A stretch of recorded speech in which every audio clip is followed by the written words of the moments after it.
All right, guys, we are live with HiFi Fanatics. My name's Mike with Audio Architects. With me today, my co-host Giles with Home Theater Fanatics. And we have a special guest today, Mr. Tony James Build Montage. What's going on, man? Hey, how you going? Thanks for having me on. Well, thanks for coming on, man. You're all the way across the world, so I see it's bright out, and so it's daylight, and as we were discussing in the lobby, it is hot over there. It's 104 degrees Fahrenheit over there. It's not that hot today, but it is pretty hot. It does get pretty hot here, yeah, definitely. Yeah, Giles, he was just explaining to me because I didn't know that the seasons are flip-flopped from over there to over here.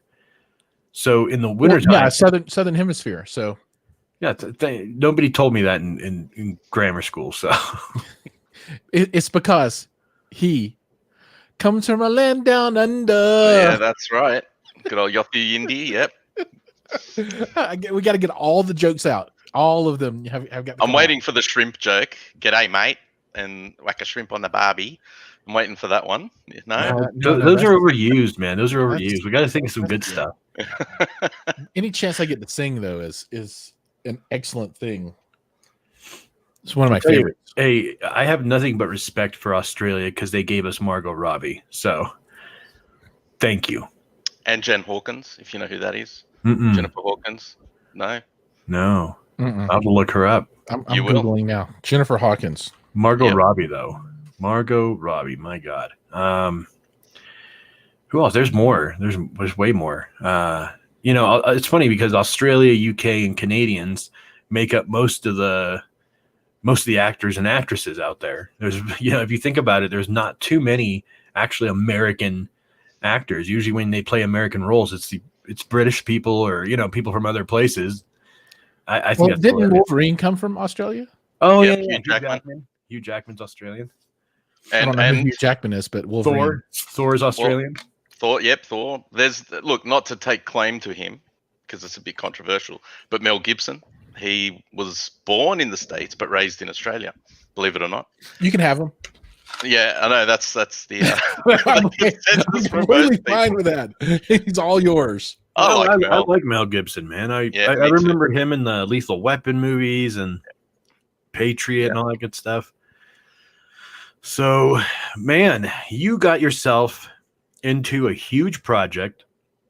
So I liked your theater before you completely pimped it out. So now it's on a level that is beyond my understanding. So can you kind of break down let's go back in time a little bit. So hold on, you want it broken down?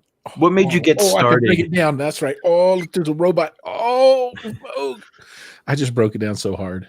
So, Tony, what made you get started in everything? Mike's ignoring me, but I'm breaking it down. Sorry, I'm just laughing at Giles there.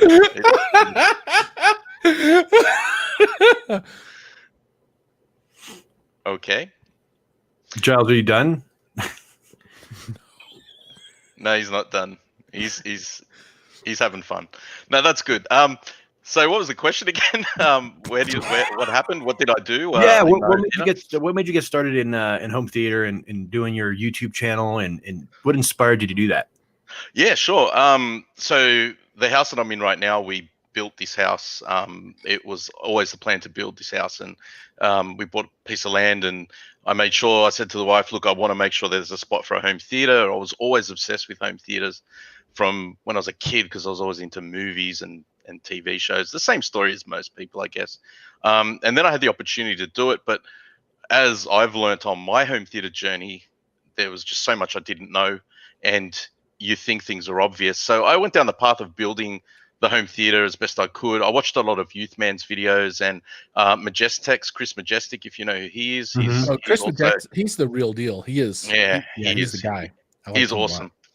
But yeah, I watched a lot of his videos, and he doesn't do a lot on home theater. He's more tech, but that's when I first really got obsessed with clip speakers, and sort of I love the look of the copper woofer, and so I was convinced that's what I wanted. And yeah, to cut a long story short, I went down the path of getting what I was able to afford. Now, it's a lot more expensive here in Australia than in the States. Like my system cost me probably 3 times what it would have cost you guys to get it. That's just the nature of the Australia tax, as I call it. Import tax, GST, goods and services tax, and conversion. But I was really happy, and I set it up. And me being the way I am, and Giles, you'll understand this being in IT as well. You're always trying to tweak things to get the most out of them. So I started making this channel because I just wanted to have a creative outlet, and the name Build Montage actually comes from, I wanted to make a channel about building gaming PCs, because that's been a massive passion from probably my teenage years. Even earlier, I was building computers and gaming systems. So that's where it started, and I made a couple of videos, and they did okay. And then the 5th video I made was a room tour, and it took off, and that was like a signal to me. And I'd been watching videos from Sean Cannell from Think Media, and other ones, Roberto Blake, and I'm sure you guys know them, being YouTubers yourselves, and just double down on something that works. And obviously home theater took off, so I started delving into doing home theater videos, and then made a lot of great connections with people and other YouTubers, and it just sort of snowballed from there. And and then I sort of got to the point where I wasn't happy with my setup, especially because my speakers were under the screen. And I made a really good connection with someone that works at Crix, which is a local speaker and loudspeaker manufacturer here in Australia. And we became good friends, chatting all the time. And he didn't try to convince me to buy Crix. It was me asking him. I really want some speakers, and he put me in touch with a dealer, and I went from there. And it's just been a constant sort of evolution to try and make the room into like a theater, like a proper theater. And it's sort of never ending, as you guys probably know too. Absolutely. Yeah. He's Giles is more of the home theater guy, but yeah, just from a building up your setup standpoint, it's a journey that is never going to end. It's limitless. You can always do better. You can always get more. You can always upgrade. So, I mean, on the good side of things, that just means you have an unlimited amount of videos you can do. But on the bad side of things, I mean, that's a lot of money people are dumping into this hobby. Yeah. I always say better this than something else, right? I mean, if it wasn't this, it'd be cars. That was my other big hobby, and I've sunk probably equal or more amounts into cars than I have into the theater.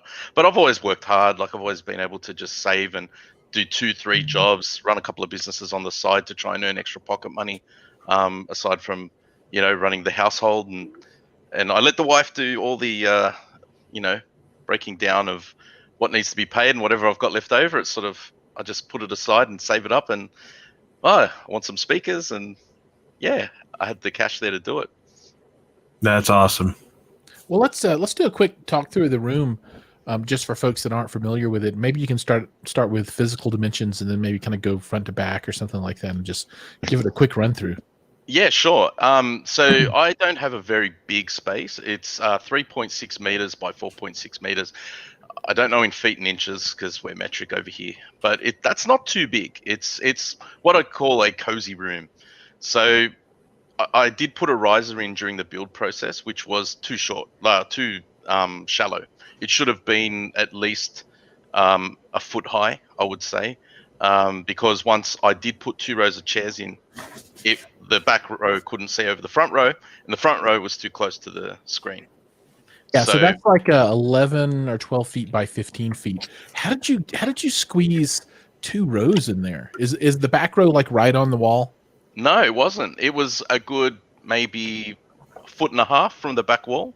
Okay. But it worked. The riser was one. I'm going to switch between metric and imperial because of my memory. But the riser was 1.8 meters deep, which was around about 5 or 6 feet. Yeah, so you could fit 1 row of chairs on there, and sort of it worked out well. But that was the prime position. So the front row was just like dead space. You were too close to the screen, and it just didn't make sense. And as you go down this home theater journey, you speak to people and they teach you. And like I said, my friend Michael from Crix was sort of giving me, good information quite gently. He was very kind. He wasn't too too sort of harsh with me, but he's like, look, you've got to sort of consider your seated position as the first thing when you're building a home theater. Always start with a seated position, because once you know that, that's when you can determine everything else, as in the size of the screen, configuration of speakers. Are you going to have, a 7.2.4 or something like that? If you only got one row, are you really going to put two additional sets of side surrounds? You probably won't. So it made a lot of sense to me to go with that advice and go down to a single row, which is what I've done now. Yeah, I have a room that's about 14 and a half by 14 and a half, so it's kind of square, which is not the best thing in the world. But yeah, there's no way I could get a second row in there. Just no way. Yep, exactly. I guess you could have like a 60-inch screen and just be really close. Exactly. Well, that's why I've undergone this whole exercise, because it just wasn't something that I was comfortable staying with. I guess having two rows and then having to constantly recline the front rows so that you could sit in the back row and look over it and get up and re-recline it back up when you're leaving. And so this configuration is heads and shoulders much better than what I had before. That's cool. So that's the room. I guess starting on the screen wall. So you've got did you build in a false wall and put in some space behind it? How did that work? So initially I had a column on either side of the front wall, and there was enough space to put a 120-inch screen in that space. So that left 400, I think it was just over a foot. The columns were over a foot square. So there was already an alcove there, but it was open from top to bottom. So sure. being that I was considering going with these Crix MX10 speakers, which were going to go behind the screen, obviously couldn't put them on the floor because then they're too low. So I had to build the baffle, call it a baffle wall. It's not a true baffle wall because the speakers are not built into the wall, but there is an alcove built to the precise dimensions of those speakers to allow them to pretty much go flush to the front of the alcove. Oh, that's cool. And then in front of that, you've got some kind of AT screen. Correct. What are the dimensions on that? It's a 120-inch 1.1 gain widescreen. Is it 16 by 9 or 235? Sorry, yes, it's a 16 by 9. Cool. I would have loved the scope screen, but too narrow. Too narrow. You know what I mean? If you've got a wide room, you can go with a scope screen because then your 16 by 9 experience isn't compromised when you're watching, 16 by 9. Whereas in a constant image height, if you're going 16 by 9, it's going to get even smaller. So you need to go Lumigen at that point and then do like non-linear stretch or something, and that kind of works. So and then you got your Crix behind the screen. So what does that look like? So you got LCR and then two subs, right? Yeah, that's correct. But I was really fortunate that Crix actually trialed a new product for my setup, and that was to build spacer panels which are the same dimensions as their LCR speaker. So they don't have speakers in them, obviously, but they're the same exact dimension and cavity size. They're filled with acoustic dampening material, and they've got acoustic board on the front, like special acoustic material on the front as well. So it just worked out perfectly that the dimensions were LCR, then the subwoofer, then a spacer, the center, another sub, and then the right speaker. Right on. That's cool. And then I guess on the cabinet stack, what does that look like? So processor, amplification, all those kind of goodies. Sure. So because they're very sensitive speakers, like if you look at the specs on those MX10s, the LCRs, they're very sensitive. So I think 97 dB at 1 watt at 1 meter. Right. So they're highly sensitive speakers. So yes, I really wanted to go with a preamp, but as I was saying to Mike before we started, it's very expensive over here to go that route. We don't have a lot of choice. So, I mean, I went with the Denon X8500H, or we say H, not H. But do you say Z or Z? Or yeah, we say Z. Yeah, we say Z. I digress. I just had this chat with my buddy Matt who I get on the channel a little bit too. He's from Georgia, so we have a bit of fun around the way we pronounce things. But yeah, so the Denon X8500, it's more than enough to power pretty much the whole setup. Which is, I have additional speakers obviously to those Krix MX10s, and those are the Symmetrics and the Atmospherics A20s, which are an angled height speaker, in-ceiling height speaker. They're not as sensitive as the MX10s, but they're still more than enough power from the 8500, at least for now. And the subwoofers do require external amplification. They don't have built-in amps. So I've got the Yamaha PX3 to power those. And what kind of subwoofers are you running? So they are a 12-inch sub. They're part of the MX10. So it's all sold as a complete package. Okay. So the LCRs and the subs, they're all tuned and calibrated to work, as a baffle wall. Well, that's exciting. Do you have any subs behind you, or just those two in the front? No, but I want to add more. Oh, wow. That's the dangerous words right there. Yes. I want more subs. Yes, I was just I was asking Michael yesterday from Krix via message. I said, just wondering what sub you might recommend to add to the side. So he's like, do you want to get some level, like do some sweeps first, just so we can work out, to fix any of the issues? Because you'd know this, Giles, being in a square room, but my room's kind of square as well. And you do get a bit of a null. Well, my room, I've got a slight null right in the middle, which is the worst place to get a null. So I've been playing around with and being in a baffle wall, you don't have much choice in terms of doing the sub crawl and moving subwoofers around. So, I've done something like I flipped one of the subs upside down. It didn't make too much of a difference. So yeah, I probably will need to add another sub, or I just need to. It's my room that's causing the issue. It's not the speakers, obviously. It's always the room. It's always the room. Always the room. I sit in the right-hand side. My whole body is shaking from the LFE. So, and then I sit in the middle, and there's nothing. It's just insane how it works. Yeah, so it's really unfortunate when depends on where you sit. So yeah, that would be cool if you get another one. You'll have to keep us posted on your progression and everything. So yeah, absolutely. I'll be making videos of it like always. Absolutely. So what's been your most favorite video to record? Like what was one of the episodes that stuck out to you that you're like, oh man, that was kind of fun? What do you think? Was it your home theater tour, or was it like? Oh, believe it or not, my most fun video personally that I ever made was, I think, the second video that I ever made, and it was about my gaming desk setup for my PC. Because you asked the question, fun. Like, I absolutely had a blast making that video. I did a lot of screen capturing and cut to the music, like a first person shooting montage, headshots and timing it to the music, and that was probably creatively the most fun video that I've made. A lot of the videos that I've made, and I guess the most successful videos that I've made, more of my helping videos and guide videos where I've shared things that I've learned. But as you guys would know, those are quite draining and intense when you're making them. So, there's a lot of research you have to do, a lot of scripting, a lot of fact checking and things like that. But favorite home theater video, hands down, would be my room theater tour that I did with my friend Matt Ording from Georgia. He's one of my best buddies who I've never met in person, but we chat pretty much every single day.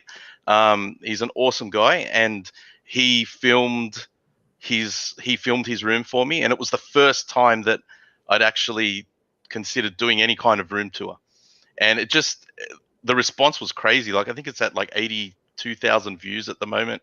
It just took off, and I mentioned a little bit about our cross culture in the beginning of it, and so that was a lot of fun to make that one. That's cool. I'll ask Mike the same question.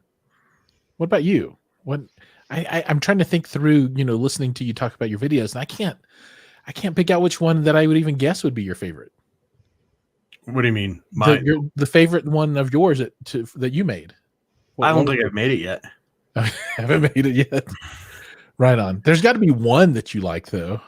Well, I mean, I enjoy the process, but I kind of agree with Tony. It is very draining. It's very, especially when you're, particularly when you're not familiar with the product.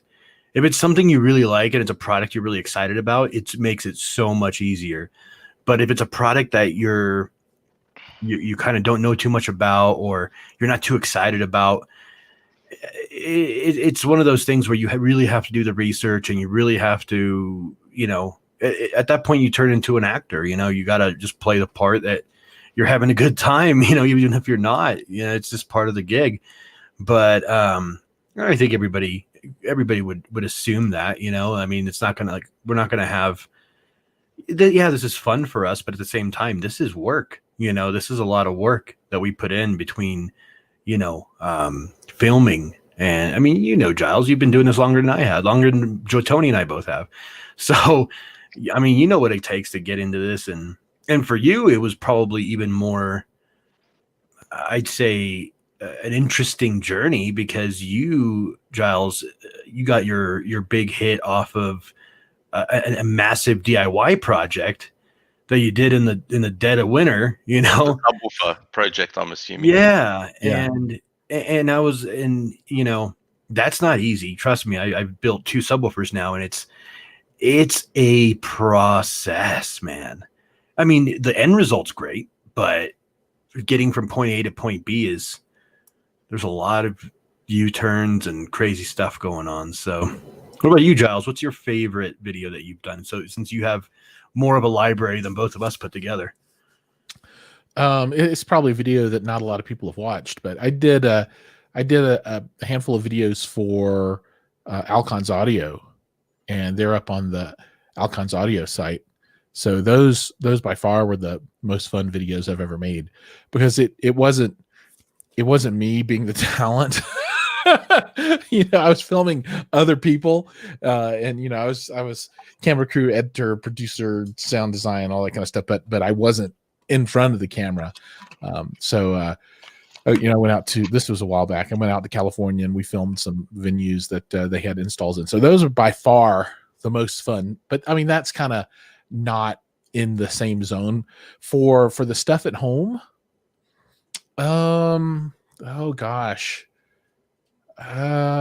There's a lot of it. Probably, I don't know, maybe one of my very first ones, I installed Atmos speakers in my my basement room, and I don't think I ever really anticipated posting that one up for people to view. And I was like in this ratty old t-shirt with big holes in it and stuff, and I was filming it with an iPhone at the time, but I look back on that with a lot of fondness.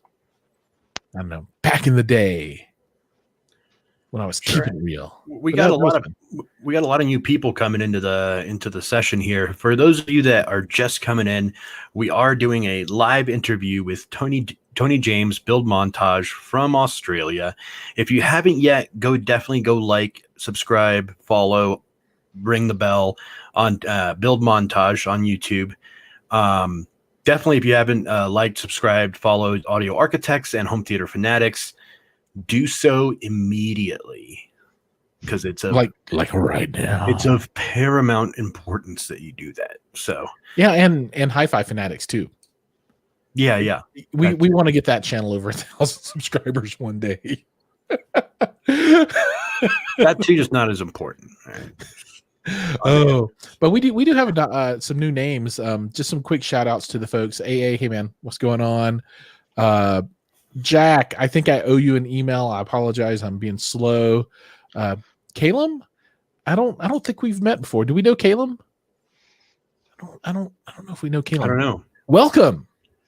He might have been one of the Facebook users. Maybe he could have been Facebook user.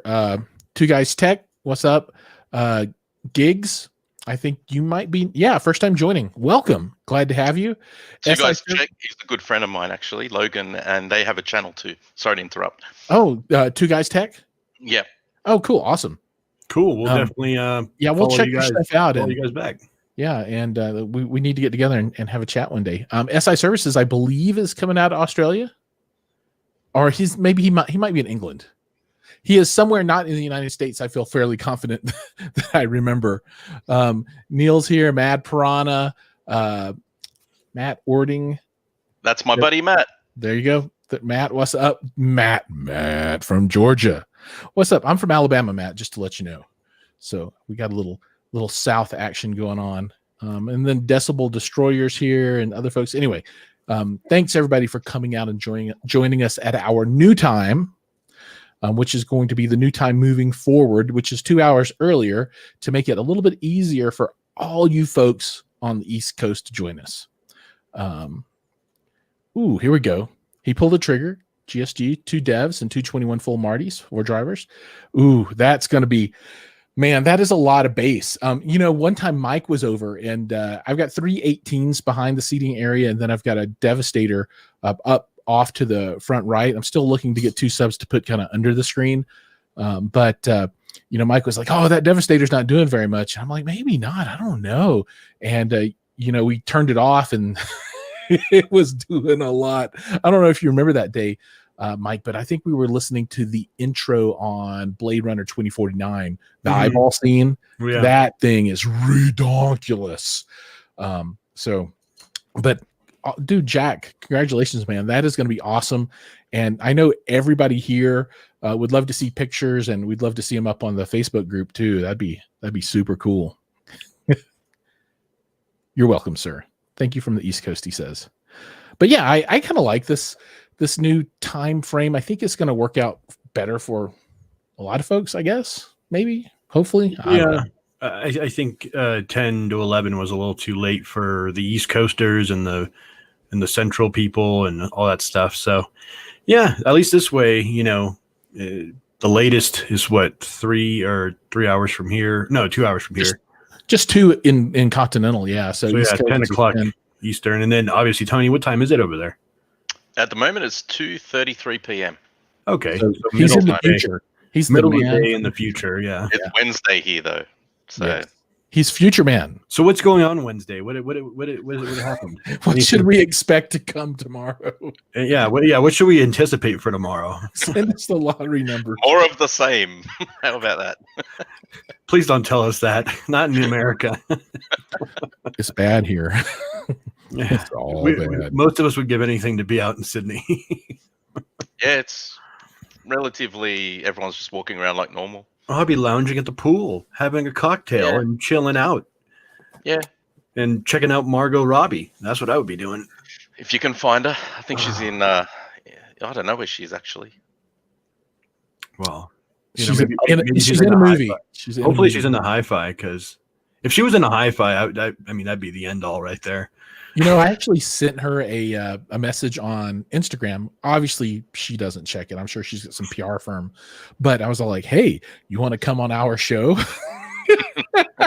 She didn't answer. They didn't answer. Please do not attach me to any weird creeper thing you do. Well, Tony didn't think it was a creeper weird thing when I asked him to come on the show. Tony's not Margot Robbie.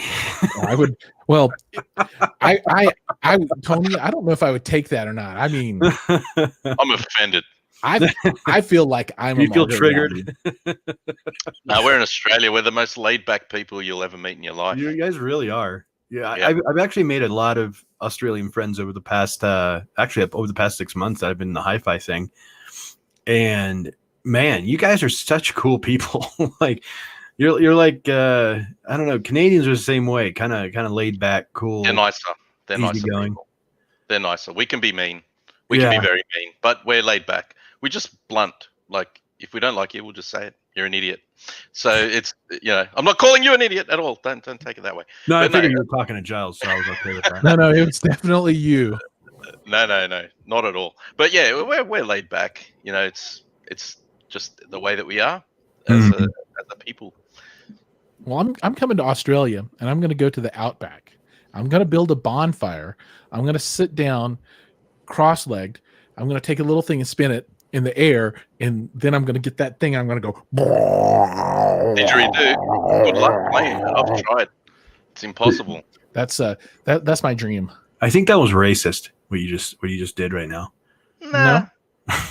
I just want to have a cultural experience. I'm not trying to appropriate. Well, they do that. It's called a corroboree. The native people here, it's called a corroboree, and but you have to be. I think it's only men allowed, and you have to be part of their circle. I don't know too much about it, but only men allowed. He'd love it. But you have a bigger problem ahead of you, Giles. If you headed to the outback, I'd give you half a day max before something kills you. 10 people there just to keep me alive. No. It's gonna be like hopefully they live too. Hopefully they live too, because like we have the most poisonous snakes in the world. Like the most poisonous. Everything, bugs, reptiles, everything there in Australia kills you. Yep. Especially the drop bears. You got to watch out for the drop bears. You walk underneath them, they drop on you, and you're gone. What? Drop bears. Come again? It's called a drop bear. DROPBEAR. Drop bear. Just be real careful of them. It's probably like a snipe. Like a bear that just pounces on you? Yeah, drops out of a tree. What the? Like a koala on drugs or something. Can they jump like a kangaroo? This was like half. It's all right. Look into it later. You'll get it. I think it's a children's. We're confused. It's like the impression that all Australians ride kangaroos to work. It's kind of like that. I would ride a kangaroo. I would have a kangaroo put me in its pouch and take me to work. I'm not riding no damn kangaroo. I'm fighting one, y'all. Oh, you'd have no chance. You beat the shit out of them. Have you seen them? They are. Yeah, nah, you got no chance. You're like 6 foot 5 tall. I'm gonna do the Matrix thing. Nah, you got no chance. They're massive. Red kangaroos are massive. Tony's just dead serious about this. He's like, "Sorry, Giles, you will die. You will completely die. Like they will kill you." Same with Giles fighting Mike Tyson. The same thing. I would fight Mike Tyson for 15 million. Yeah, now. We saw God when he was young. God, even then though, I said, did you watch his fight, Tony? I've seen the highlights. I didn't watch the whole thing, but he was toying with the other guy. Surely. Yeah. If he wanted to put the other guy out, he could have. Yeah, I saw. I was like, "Ooh," like those body shots he was doing looked like they hurt. So. Yeah. He was. Man, he took to his body a lot. I was surprised. Yeah. I don't think he wanted to knock him out though. That's the thing. No, but you could tell the other guy was like, "Oh God, stop this already." Yeah. Yeah, it was an exhibition match, so he was being polite. Even at the end, he was being very polite about the whole thing because it was an exhibition match. But I reckon, one round he could have destroyed him. Yeah. I do think that Mike Tyson has grown into his face tattoos. I think the face tattoos look better on him now than ever in the past. I don't even notice them anymore. Yeah. That might be it. We're all like, whatever. Well, I remember when he first got him, everybody was like, "Oh my God, what happened?" You know. Now it's like, "Oh, it's just Mike Tyson." But back to audio. Tony, question for you: Do you do actually? Because I remember seeing pictures or a video or something of you have a clip set up upstairs, right? Or in your living area. That's correct. I do. I basically.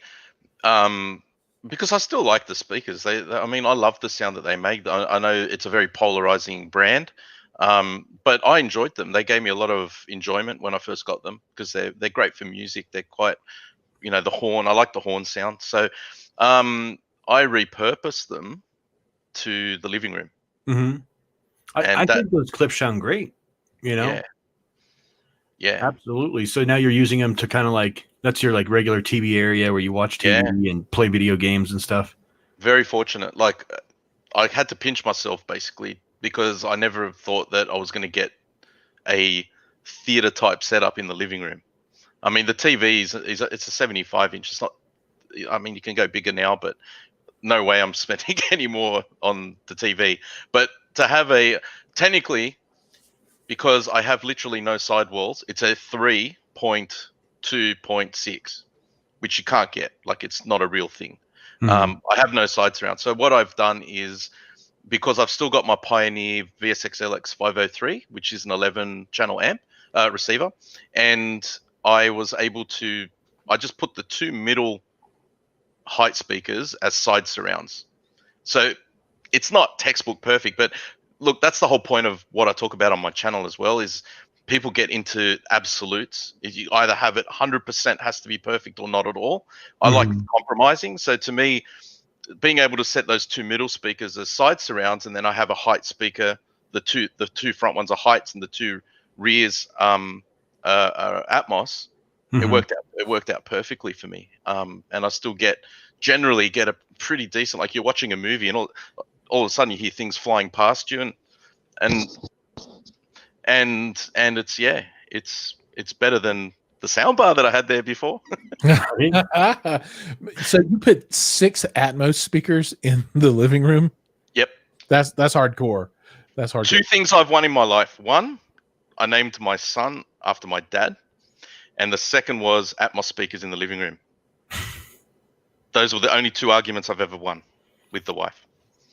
That's awesome. You know, I was going to name my first son Arthur Pendragon McCoy, but my wife said no to the Arthur Pendragon, so I lost my naming. Well, I think she made a wise call not to let you name that.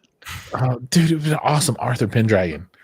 Come here, little Pendragon. Come on, little Pendragon. No. Yeah, until he went to school and he gets his ass kicked every day, and then you got that'll toughen him up. He'll be just he'll like a Pendragon. Like beat the shit out of him in freaking PE class. No, I'm naming my son Thor.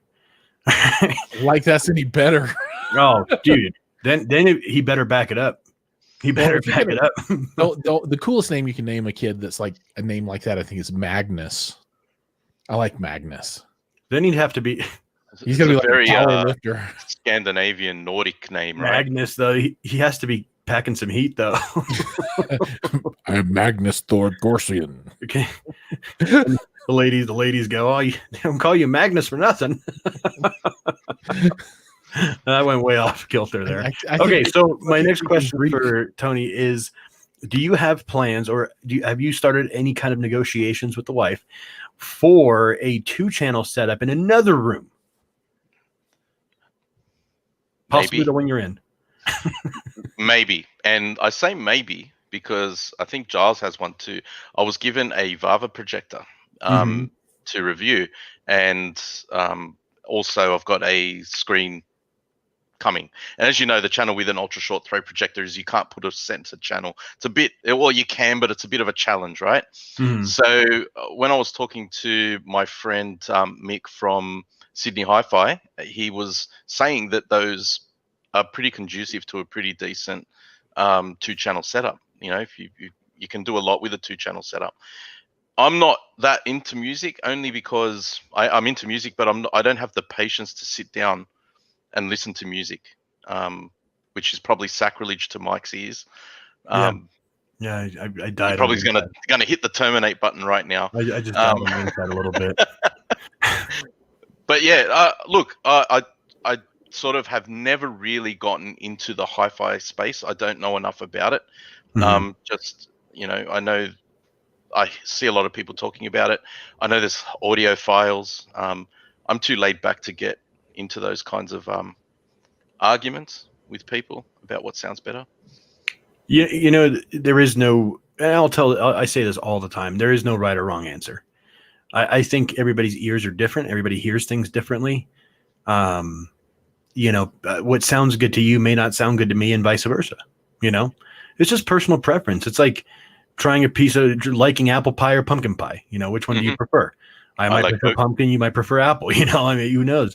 But that's just personal preference. I think taste buds and hearing, taste and hearing is very similar in certain ways. But well, as is hi-fi, and that's kind of where hi-fi comes into play when you get into more of the higher end stuff. It's the difference of going to Burger King or a fine dining restaurant. You know, once you see that difference, when you start upgrading, it's like a drug. You're like, I want more. Once you go first class, you can't go. Yeah. Well, and I'll tell you what, Giles, you and I have never experienced first class in our environment yet. I think we've been in business class though. We've been in business class, but we haven't done what. The second we get something that's about, I'd say $100K for the pair, I think that's when we can be like, okay, now we know. Now we know what that sounds like. Yeah. It's snake oil though. That's my question. Is it snake oil? Like I'm just a big skeptic about that.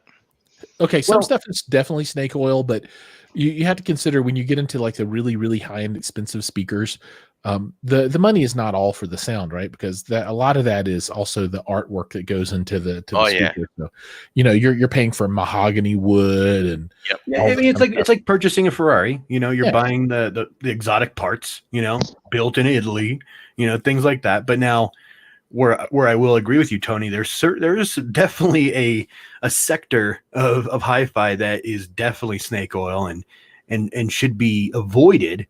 However, most reasonable people kind of spot that right away, and they're like, I'd rather not mess with that stuff. I'm happy with what I got, so, and what works for me. But or they try it and there's no difference, or they do hear a difference. It just depends, However, I think Giles and I have been very careful with who and what we do, and what we use and what we associate ourselves with. So sure, I know what that's like. Yeah, definitely.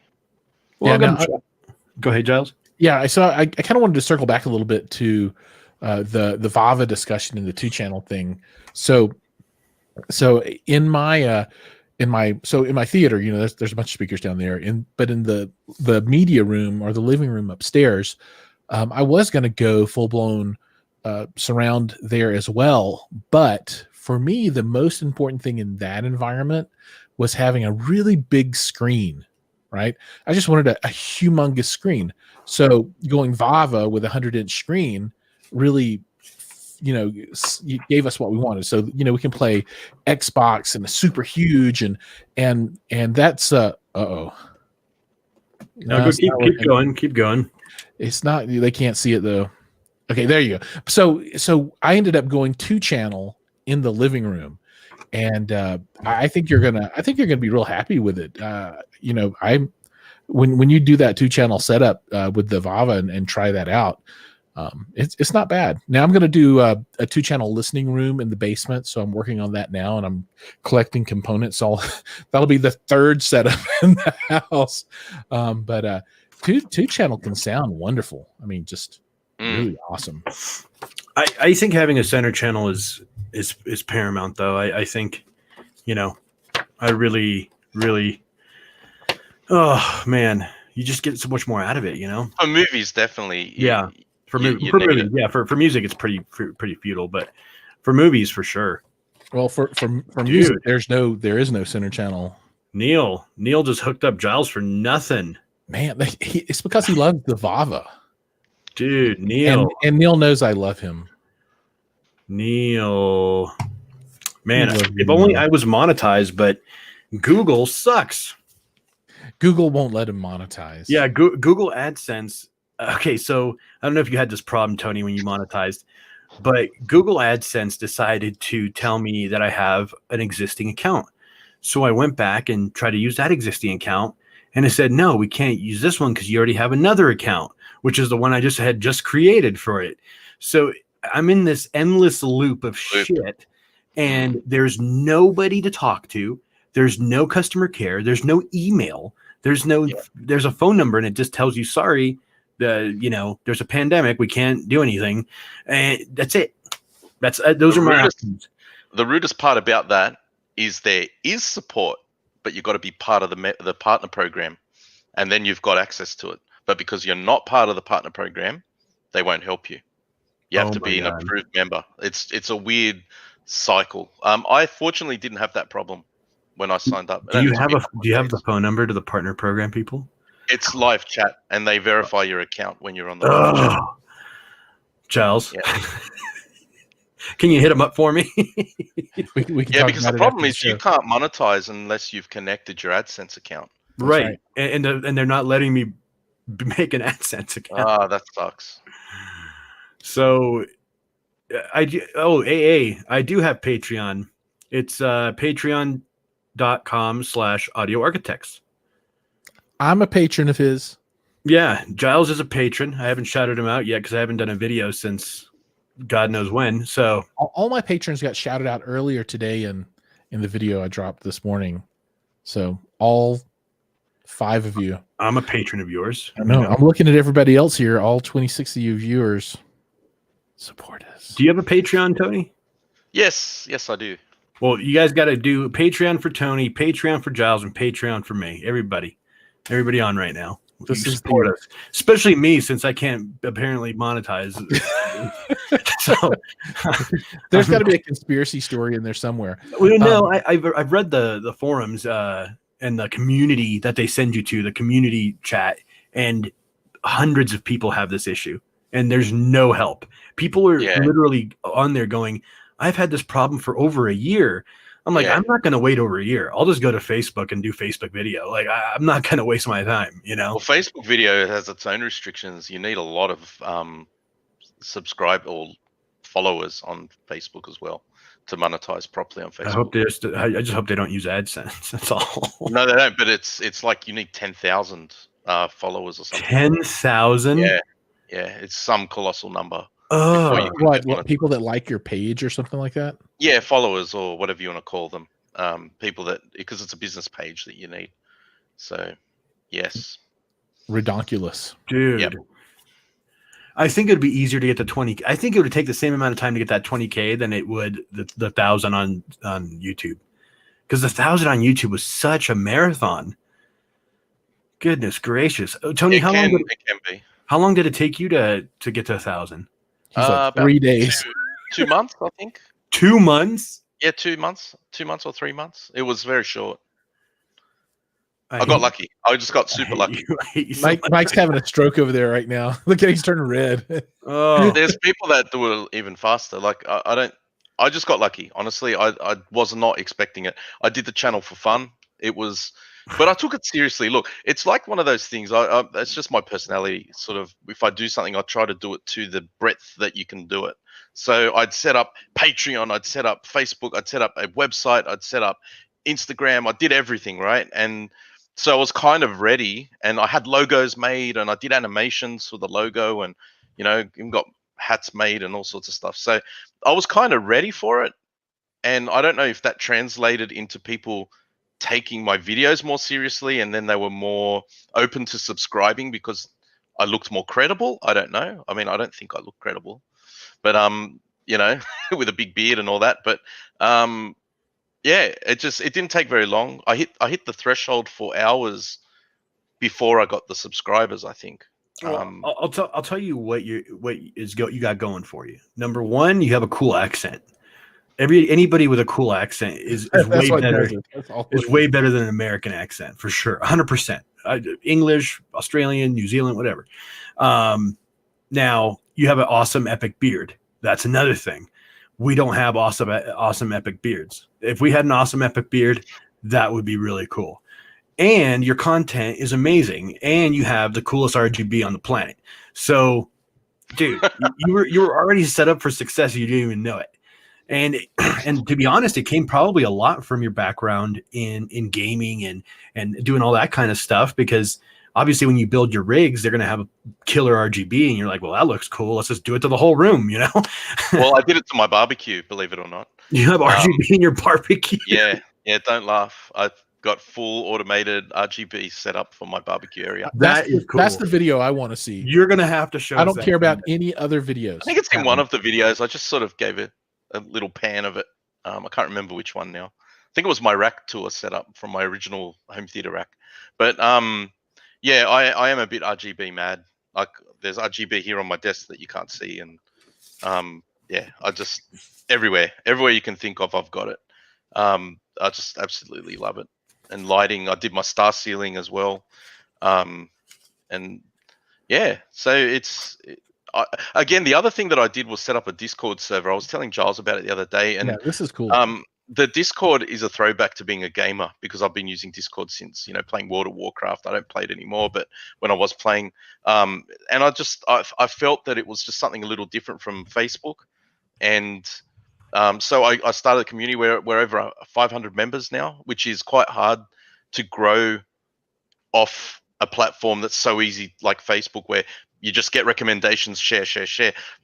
Discord, I had to graft that in every video. I had to describe it. I had to sacrifice premium spots in my videos, description and things like that to really try and push the Discord. And it's kind of hit a critical mass now. So I've got quite a few members on there. And Discord is so tough, man. It's good though. Once you get that critical mass, I call it, where there's enough engaged people on there. I mean, I've got some amazing people on there. We've become friends. They like to help people, and you set channels up in there for different things. And someone comes in and asks a question, and then the community will jump on it.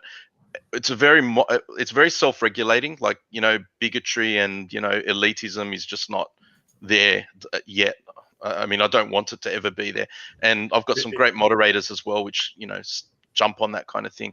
But it's just another forum outside of Facebook, because I know you've got quite a massive Facebook group with Home Theatre Fanatics. And, there's the Youth Man's got a big one as well, Youth Man Crew. And there's quite a few other ones out there too. So I just thought I want to do something a little different. And it's a bit of fun. Yeah, there's an Audio Architects Discord. There's 2 members, me and Giles.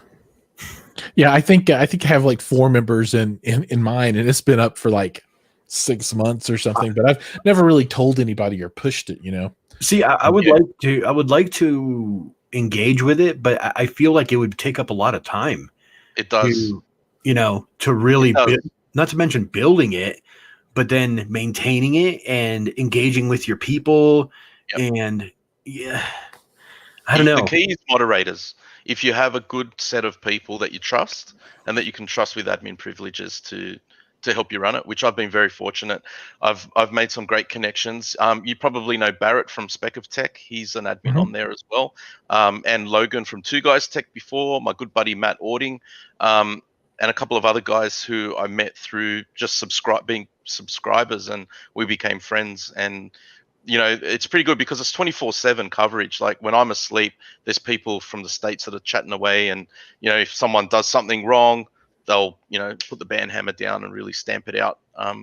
So it has potential to grow bigger.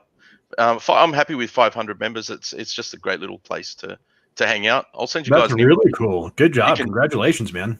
Jump on and I'll give you celebrity status. You'll have your own color and everything. So absolutely. I'll be actually, you know what? Let me do it right now.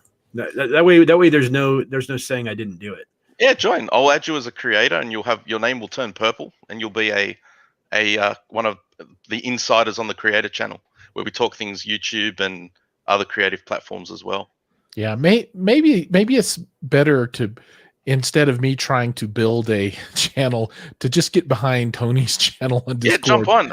I've got other creators on there, and I actually set up I've got part of Discord. You can scan other people's YouTube channels so that when they make a video, it actually announces it. So I've done that because I don't want to make it about me or my channel. I've tried to include other creators.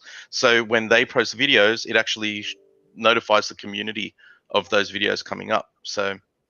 Okay, so how do I find it? It's in the link of any one of my descriptions of my videos. Hold on.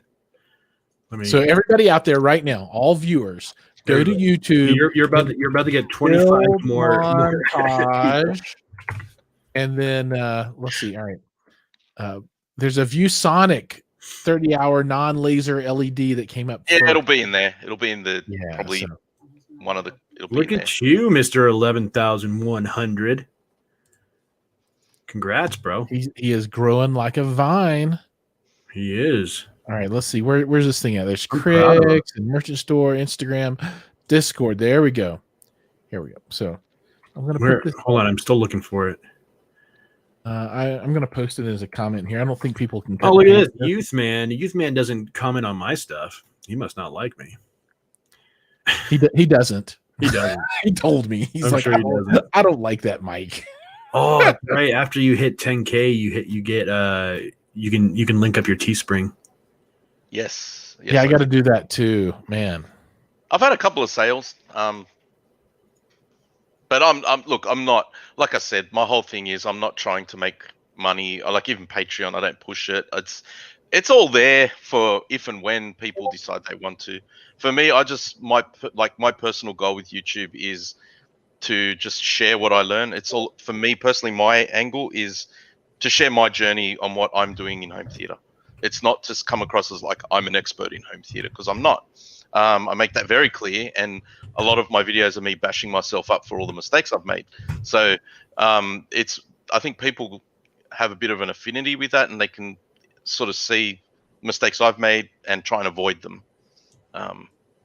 So Patreon and everything else. Oh, I hear Discord beeping off. Whoa, gosh. We're in there now. We're all up in the mix now. We're all up in general chat. Child, you have to change that picture. You look scared. I love that photo. It gets a lot of comments. Not good ones. They're like, "What's going on? What's happening?" There you go. Oh, there you go. Anyway, so yeah, everybody go check out the Discord. It's actually pretty cool. I like Discord. I actually have Discord running all day long. I've got a channel for my role-playing group that we're chatting all day, and then I've got a group for another game that I like to play and talk with those guys. So I've got like my little cliques of people and hang out, but they're all like 5 and 6 and 7 people. It's like just little personal chat rooms. Yeah, not a big old group. Or you can check it out and you'll see. Like I said, it's not like I don't make money off Discord. It's not about that. Like there's no monetization. It's just I wanted to create a good little community there of people that aren't on Facebook. Quite a few of the people that are members on there don't have Facebook, and it's still a way for them to be able to engage with the home theater community and be able to discuss and talk and ask questions. So feel free to join. You can send your members there. Like I said, it's I've got quite a few. I've given you the content creator role as well, so you'll be able to see behind the scenes stuff. Nice. Mike likes anything that sets him apart, makes him feel special. Yeah. Your name will be purple. So man, you need to make Giles's name pink and put him in like a pansy group or something. I usually make my names wherever I can pink. Yeah, you should. Yeah, I do. It really stands out. It really stands out. You don't see a lot of folks using that color. I rather like it. Dude, if anybody out there wants to join the Audio Architects, or put up your link, Giles. For which one? For what? For your my Discord? Yeah. No, pass. It's nothing. Dude, I have. It doesn't grow. It doesn't grow fast like Facebook. It literally, the joins that you get that I get are from my videos. So if there'll be an influx of 5-10 members from a video, and then nothing. And then a lot of the videos I don't even push it because it's not appropriate to. But I'm just happy for it to take its time and do its thing, and people join over time. But feel free to join in. We talk a lot about YouTube and things in some of the other channels. Cool. There's off-topic stuff. We can do a HiFi one, and you can run that one if you like, Mike. No, yeah, it'd be fun, man. I'll definitely try to not be a bad boy. I'll be good. Hey, John. Hope you're doing well. Good to see you on here tonight. Glad you were able to join. But yeah, no, this is cool. Oh, dude, it's 9:00 already. Can you believe that an hour has passed that quickly? Yeah, man. Yeah, we had a good time. Dude, Tony, I want to thank you for coming on the show. This was a lot of fun. You're a good guy. I knew you were going to be a good guy already, because I wasn't sure. You seem like I didn't know. As you could tell, Giles and I fight like an old married couple. So I've seen enough of your shows to know that. Yeah. Well, it's bad. It's bad enough we have to do this, but he lives like 10 minutes down the road from you, so I have to like put up with him like in close proximity. Yeah. But no, I mean, honestly, I know we we bicker a lot, but yeah, I couldn't ask for a better co-host, and this has been a crazy ride for Giles and I, because when I first met him, he was already doing his YouTube channel, and I think he was at probably 4,000 or 5,000 subscribers at that point. Something. Yeah, it was horrible for me at the beginning. I didn't know anyone. No, you were still doing pretty good. I made it all up, and I didn't. I mean, I didn't know anybody. What's funny was that we kind of put our cards on the table. You're like, oh yeah, I got these 4,000 subscribers, and I'm like, well, I got 10,000 people on Instagram, and then your Instagram is like benchmark, Mike. Combined, we were able to accomplish a lot. So with Giles showing me YouTube. I showed him Instagram. He forced me to do Instagram. I was like, I'm not going to do it. You're not complaining now that you have, over 11,000 subscribers or 11,000 followers. So wow, that's awesome. And Tony, I saw you. Tony, I see that you're kind of dabbling with Instagram, but you're not. Doesn't sound like you're convinced. Nah, for me, it's time. I barely have the time to do what I do now, and I know there's a whole science behind it, and I'm worried if I go down that rabbit hole, I'm going to do what I did with YouTube and just sink my entire being into learning how to do it. Mm-hmm. And I know there's probably a lot of benefits from doing it, and so all I'm doing at the moment is just posting the odd photo here or there of my own stuff, just to sort of keep some chronology of what I'm doing, and then when the time comes, if I'm able to, because technically I'm working right now, I had to let work know, hey, I'm going on a show, so and work was all like, ooh, Tony's going on the show.